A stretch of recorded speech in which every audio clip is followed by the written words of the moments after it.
നമസ്കാരം. ഞാൻ ബാബു കോടമ്പയിൽ, ആലുവ കീഴ്മാട് MRSലെ മലയാളം അധ്യാപകൻ.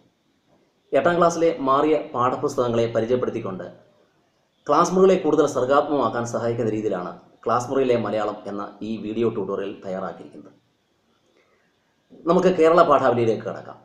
ഇനി ഞാൻ ഉണർന്നിരിക്കാം എന്ന ശീർഷകത്തിലുള്ള 1ാം യൂണിറ്റിൽ 3 പാഠങ്ങളാണുള്ളത്. രാമപുരത്ത് വാര്യരുടെ കുചേലവൃത്തം വഞ്ചിപ്പാട്ടിലെ സാന്ദ്ര സൗഹൃദം എന്ന ഭാഗം, പി സുരേന്ദ്രൻ്റെ ഇലഞ്ഞിപ്പൂ മണമുള്ള നാട്ടുവഴികൾ എന്ന അനുഭവക്കുറിപ്പിലെ അമ്മമ്മ എന്ന ഭാഗം, ചിരിയും ചിന്തയും എന്ന EV കൃഷ്ണപിള്ളയുടെ ഗ്രന്ഥത്തിലെ വഴിയാത്ര എന്ന ലേഖനം.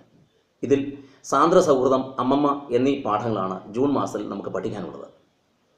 ഇനി ഞാൻ ഉണർന്നിരിക്കാം എന്ന ശീർഷകത്തിൻ്റെ അർത്ഥവും ആശയ വ്യക്തതയും മനസ്സിലാക്കേണ്ടത് ഈ യൂണിറ്റിൻ്റെ ഫലപ്രദമായ വിനിയോഗത്തിന് ആവശ്യമാണ്.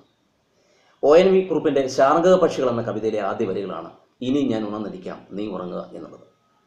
കവിത പാടി അവതരിപ്പിച്ചിരിക്കുന്നത് മറ്റൊരു വീഡിയോ ക്ലിപ്പിംഗ് ലഭ്യമാണ്. ആവശ്യമുള്ളവർക്ക് അത് ഡൗൺലോഡ് ചെയ്ത് ഉപയോഗിക്കാവുന്നതാണ്. പരസ്പരം താങ്ങാകുന്ന ഊന്നുപടികളാകുന്ന രണ്ടുപേരെ കുറിച്ചുള്ളതാണ് ആ കവിത. അന്യോന്യം കരുതുകയും സ്നേഹിക്കുകയും ത്യാഗം അനുഭവിക്കുകയും ചെയ്യുന്ന മനുഷ്യജീവിതമാണ് അർത്ഥവത്താകുന്നത് എന്ന് ആ കവിത വ്യക്തമാക്കുന്നു. ഞാൻ ഉണർന്നിരിക്കാം എന്നല്ല, ഇനി ഞാൻ ഉണർന്നിരിക്കാം എന്നാണ് ആ കവിത വാര്യർ. ഞാൻ ഉണർന്നിരിക്കാം എന്ന് പറഞ്ഞതിൻ്റെ അർത്ഥം മുൻപ് ഞാൻ ഉറങ്ങുകയായിരുന്നു, നീ എനിക്ക് വേണ്ടി കാവൽ നിന്നു എന്നാണ്. പരസ്പരം സ്നേഹിച്ചും ക്ഷമിച്ചും കരുതിയും കാവലാളായും ജീവിക്കാനുള്ളതാണ് മനുഷ്യജന്മം എന്നുള്ള സത്യം നമ്മുടെ കുട്ടികൾ ഗ്രഹിക്കണം. നാം ഓരോരുത്തരും അനുഭവിക്കുന്ന സൗഖ്യത്തിനും സമാധാനത്തിനും പിന്നിൽ അനേക മനുഷ്യരുടെ ത്യാഗപൂർണമായ പങ്കാളിത്തമുണ്ട് എന്ന് നാം മനസ്സിലാക്കണം. നമ്മുടെ ഓരോ ദിവസവും അനുഗ്രഹപൂർണ്ണമാകുന്നത് എത്രയോ ആളുകളുടെ കഠിനാധ്വാനം മൂലമാണെന്ന് നമ്മുടെ കുട്ടികൾ അറിയണം.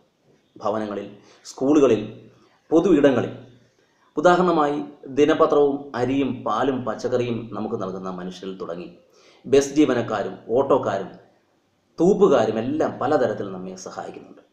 ചെറിയ ചെറിയ ത്യാഗങ്ങളിലൂടെ അവർ നമ്മുടെ ജീവിതത്തെ ആനന്ദകരമാക്കുന്നുണ്ട് എന്ന് നമ്മുടെ കുട്ടികൾ അറിയണം. ചുരുക്കത്തിൽ, സഹജീവികൾക്ക് വേണ്ടി ഉണർന്നിരിക്കുവാൻ ഉത്തരവാദിത്തപ്പെട്ടവരാണ് നമ്മളെന്ന ബോധം നമ്മുടെ കുട്ടികൾക്കുണ്ടാകുവാൻ ഈ യൂണിറ്റിലെ പഠനത്തിലൂടെ സാധിക്കണം. ഈ ട്യൂട്ടോറിയൽ ഇവിടെ അവസാനിക്കുകയാണ്. അടുത്ത ക്ലാസ്സിൽ നമുക്ക് സാന്ദ്ര സൗഹൃദം എന്ന കവിത പഠിക്കാം. നമസ്കാരം.